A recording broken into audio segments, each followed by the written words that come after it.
dagaal siyaasadeed la waji cusub ayaa abaabulkiisa laga wadaa magaalada Nairobi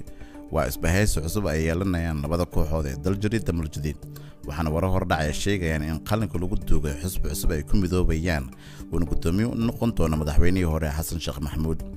ujeedka midowga labada kooxood ma aha mid ay ka dambayso siyaasad qoto dheer oo aragti fog leh balse waa sida ay ku wiiqlaayeen dawladda uu hogaamiyo madaxweyne Farmaajo iyo sida local dantalla xukuumadda Ra'iisul Wasaare Khayre labada kooxood waxa muddo dhex yaalay xifaaltan siyaasadeed iyo dagaalo dhinacyo badan oo loo galay doorashadii 2016 markan abaabulku uu ka duwan yahay wajidii hore waxa la adeegsanayaa dhaqaale iyo warbaahinta si loo marna habaabiyo raayul caamka dadka Soomaaliyeedna looga dhaadhiciyo in dawladdu fashilantay abaabulka daljir iyo damuljadiid waxa markan gaashabuur kula ah dawladda Imaaraadka Carabta oo dhaqaale xoogan ku bixinaysa sidii xilka looga tuuro lahaa Ra'iisul Wasaare Khayre si inta hartay loo abuuro xasiloon darro siyaasadeed oo ay kooxaan ka macaashi karaan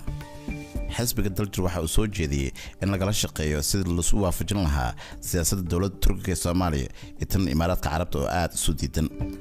gudoomiyaha xisbiga daljir xildhibaan Xasan Macalin Maxamuud ayaa hawshan loo xil saaray inuu talooyin uu ka keeno maadaama xisbigiisu uu janjeeray dhanka Turkiga haddana aan laga fursanin in Imaaraadka la kaashado si loo damiyo tiirarka dawladda ku taagan tahay arrimaha xisbiga cusub magacu yeelanayo xubnaha fulinta si loo kala qaybsanayo istaraatiijiyada 2020 ay doorashada ku galayaan waxa loo xil saaray inuu ka shaqeeyo wasiirkii hore cadaaladda iyo arrimaha dastuurka xildhibaan Faarax Sheekh Cabdiqaadir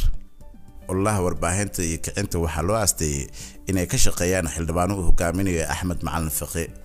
ololahan ayaa waxa loo adeegsan doonaa baraha bulshada iyo warbaahinta gudaha si bulshada iyo dawladda la isaga horkeeno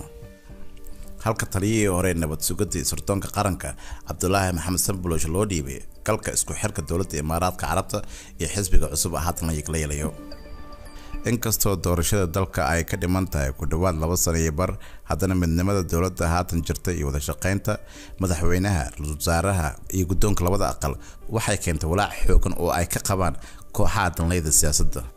qaar ka mid ah xubnaha kooxdan hormuudka ka ah waxay qabaan in hanaanka doorasho ee dalku yeelanayo oo ah in qof iyo cod la gaarsiiyo dalka uu meesha ka saarayo hanaankii oda dhaqameedyada sidaasna ay halis ku gali karaan kuraastooda